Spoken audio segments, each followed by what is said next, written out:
Hello welcome back to my channel. അപ്പോൾ ഇന്ന് വളരെ ഈസി ആയിട്ട് മിനിറ്റുകൾ കൊണ്ട് തയ്യാറാക്കിയെടുക്കാൻ പറ്റിയ നല്ല ടേസ്റ്റി ആയിട്ടുള്ളൊരു ബ്രേക്ക്ഫാസ്റ്റ് റെസിപ്പിയാണ്. അപ്പോൾ നമ്മുടെ വീട്ടിൽ എപ്പോഴുള്ള കുറഞ്ഞ ചേരുവകൾ മാത്രം മതി നമുക്ക് മടിയൊക്കെ ഉള്ള ദിവസങ്ങളിൽ ട്രൈ ചെയ്യാൻ പറ്റിയ നല്ലൊരു അടിപൊളിയായിട്ടാണ് കേട്ടോ. ഇതിലേക്ക് കറിയൊന്നും ഇല്ലാതെ തന്നെ നല്ല ടേസ്റ്റിയാണ്. ഇനിയിപ്പോൾ കറി കൂട്ടി കഴിക്കാനാണെങ്കിൽ അങ്ങനെയാണെങ്കിലും നല്ല ടേസ്റ്റ് തന്നെയാണ്. അപ്പോൾ നമുക്ക് വളരെ ഈസി ആയിട്ട് തയ്യാറാക്കിയെടുക്കാൻ പറ്റിയ ഈ ഒരു പലഹാരം എങ്ങനെയാണ് തയ്യാറാക്കുന്നതെന്ന് കണ്ടു നോക്കാം. അപ്പോൾ അതിന് വേണ്ടിയിട്ട് ഞാനിവിടെ ഒരു മിക്സിയുടെ ജാറിലേക്ക് 1 കപ്പ് അളവിൽ മൈദ ചേർത്ത് കൊടുക്കുന്നുണ്ട്. അപ്പോൾ നിങ്ങൾക്ക് മൈദക്ക് പകരം ഗോതമ്പ് പൊടി വെച്ചിട്ടും ഇത് തയ്യാറാക്കിയെടുക്കാം. 2 വെച്ചിട്ട് തയ്യാറാക്കിയെടുക്കുമ്പോഴും നല്ല ടേസ്റ്റ് തന്നെയാണ്.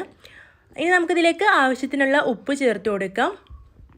ശേഷം ചേർത്ത് കൊടുക്കുന്നത് പഞ്ചസാരയാണ്. അപ്പോൾ ഒരു 2 ടീസ്പൂൺ പഞ്ചസാര ചേർത്ത് കൊടുത്തിട്ടുണ്ട്. അപ്പോൾ പഞ്ചസാര നിങ്ങൾ എന്തായാലും ചേർത്ത് കൊടുക്കണം കേട്ടോ. പഞ്ചസാര ചേർക്കുമ്പോഴാണ് നന്നായിട്ട് തന്നെ മൊരിഞ്ഞൊക്കെ കിട്ടുള്ളൂ. ഇനി ഇതിലേക്ക് 1 ടീസ്പൂൺ വെളിച്ചെണ്ണ ചേർത്ത് കൊടുത്തിട്ടുണ്ട്. ഇനി നമ്മൾ മൈദ എത്രയാണോ എടുത്തത് അതേ അളവിൽ വെള്ളം കൂടെ ചേർത്ത് കൊടുത്തിട്ടുണ്ട്. അപ്പം ഞാനിവിടെ 1 കപ്പ് മൈദയിലേക്ക് 1 കപ്പ് വെള്ളം ചേർത്ത് കൊടുത്തിട്ടുണ്ട്. അപ്പോൾ നിങ്ങൾ ഗ്ലാസ്സിലൊക്കെയാണ് അളന്നെടുക്കുന്നതെങ്കിൽ 1 ഗ്ലാസ് മൈദയിലേക്ക് 1 ഗ്ലാസ് വെള്ളം ചേർത്ത് കൊടുക്കാം. അപ്പോൾ നമ്മൾ ഈ ഒരു മാവ് തയ്യാറാക്കി കഴിഞ്ഞത് ചുട്ടെടുക്കുമ്പോഴാണ് കേട്ടോ ഈ ഒരു പലഹാരം ശ്രദ്ധിക്കേണ്ടത്. ആ ഒരു രീതിയിൽ തന്നെ ചുട്ടെടുത്താൽ മാത്രമേ നല്ല ടേസ്റ്റിൽ കിട്ടുള്ളൂ. അപ്പോൾ ഇതിനൊരു സ്പൂൺ വെച്ചിട്ട് നന്നായിട്ട് തന്നെ ഇളക്കി കൊടുത്തിട്ട് ഇന്ന് അടിച്ചെടുക്കുന്നുണ്ട്. നന്നായിട്ട് തന്നെ ബ്ലെൻഡ് ചെയ്ത് കൊണ്ടുവന്നിട്ട് ഒരു ബൗളിലേക്ക് ഒഴിച്ചു കൊടുത്തിട്ടുണ്ട്. നമുക്കിതിലേക്ക് 1 or 2 പിഞ്ച് മഞ്ഞൾപ്പൊടി ചേർത്ത് കൊടുക്കാം. അപ്പോൾ ഇത് ഓപ്ഷനിലാണ്, നല്ലൊരു കളർ കിട്ടാൻ വേണ്ടിയിട്ടാണ് ഇങ്ങനെ ചെയ്യുന്നത്. ഇനി ഇതിലേക്ക് ചേർത്ത് കൊടുക്കുന്നത് മുട്ടയാണ്. ഞാനിവിടെ 2 മുട്ടയാണ് എടുത്തിട്ടുള്ളത്. നിങ്ങൾക്ക് വേണമെങ്കിൽ 1 മുട്ട ചേർത്ത് കൊടുത്താലും നല്ല ടേസ്റ്റ് ഉണ്ടാവും. മുട്ടയുടെ അളവ് കൂടുമ്പോൾ ഇത് നല്ല ടേസ്റ്റ് ആയിട്ട് തോന്നിയിട്ടുണ്ട്. അതുകൊണ്ടാണ് ഞാനിവിടെ 2 ചേർത്ത് കൊടുത്തിട്ടുള്ളത്.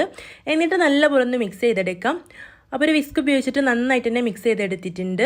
അപ്പോൾ നിങ്ങൾ 1 മുട്ടയാണ് ചേർത്ത് കൊടുക്കുന്നതെങ്കിൽ കുറച്ചുകൂടെ ഒന്ന് വെള്ളം ഒഴിച്ചു കൊടുത്തിട്ട് ഈ ഒരു പരുവത്തിലാക്കിയെടുക്കണം കേട്ടോ.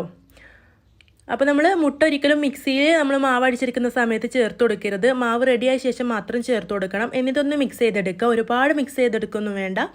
അപ്പോൾ നമ്മുടെ മാവ് ഇവിടെ റെഡിയായി. ഇനി നമുക്കിത് എങ്ങനെയാണ് ചുട്ടെടുക്കുന്നതെന്ന് കണ്ടു നോക്കാം. അതിന് വേണ്ടിയിട്ട് പാൻ ഗ്യാസ് സ്റ്റോപ്പിൽ വെച്ച് കൊടുത്തിട്ടുണ്ട്. ചൂടായ ശേഷം ഇതിലേക്ക് മാവ് ഒഴിച്ചു കൊടുക്കണം. അപ്പോൾ പാൻ ഒരുപാട് ചൂടാവരുത് കേട്ടോ. അങ്ങനെയാണെങ്കിൽ ഈ ഒരു അപ്പത്തിൽ ഹോളൊക്കെ വന്നിട്ട് അത് പൊങ്ങിയൊന്നും വരില്ല. അപ്പോൾ മീഡിയം ചൂടിലുള്ള പാനിലേക്ക് നമ്മളിതുപോലെ 1.5 തവി മാവ് ഒഴിച്ചു കൊടുത്തിട്ട് ചുറ്റിച്ചു കൊടുക്കുക. എന്നിട്ട് തിരിച്ചും മറിച്ചൊക്കെ ഇട്ട് കൊടുത്തിട്ട് ഒന്ന് വേവിച്ചെടുക്കണം. അപ്പോൾ ഇത് ചെറുതായിട്ട് ഇങ്ങനെ പൊങ്ങി വരും. ഒരുപാട് പൊങ്ങിയൊന്നും വരില്ല. പക്ഷേ 2 ലെയറായിട്ട് കിട്ടുന്ന രീതിയിൽ ചെറിയ രീതിയിൽ ഇങ്ങനെ പൊങ്ങിയൊക്കെ വരും. അപ്പോൾ ഞാനിവിടെ തിരിച്ചും മറിച്ചൊക്കെ ഇട്ട് കൊടുത്തിട്ട് ചുട്ടെടുക്കുന്നുണ്ട്.